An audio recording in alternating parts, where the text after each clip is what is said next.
Harper Curtis found the key in a box of old tools. He was a young man in a gray city. The year was hard. Money was thin. Houses fell apart. He liked the weight of the key. It fit his palm. It felt made for him, a secret meant only for his hand. Chicago. Sharp winds and sharper corners.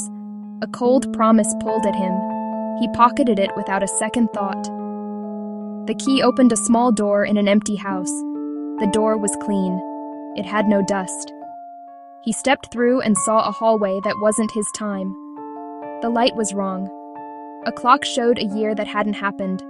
Patterns he'd never seen, faded by years not yet lived. Silence thick as unfinished moments.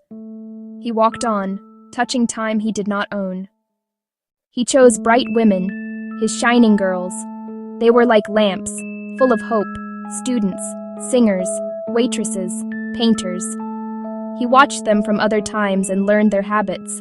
He followed like a shadow. He hit them where the light lived, a token from another era, a plastic future, a lighter from the past. He returned when their light was brightest and put it out. He was methodical, patient. He did not kill with joy. He told himself the world could not hold so much brightness. The house had rules. A light must go out.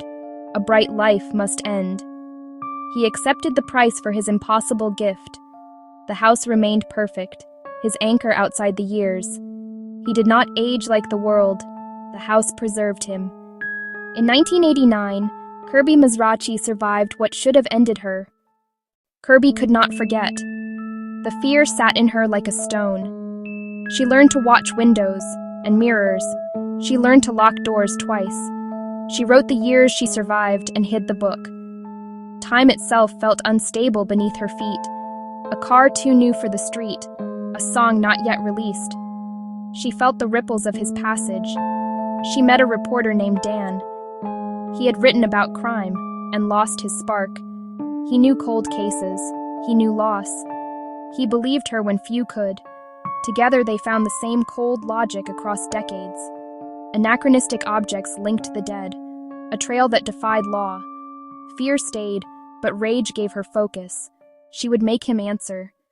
Section 4. The Hunt. A neighborhood time had missed. The house was tired.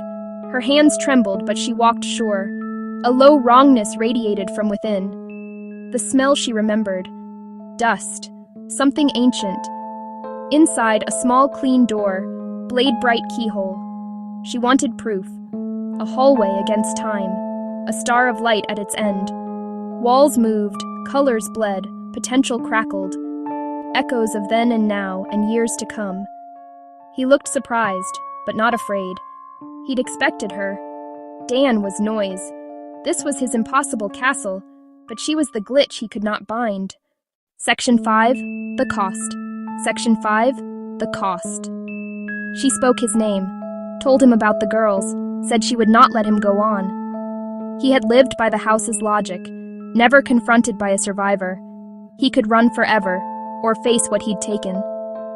The house waited for a rule it had never written. He moved the key toward his palm.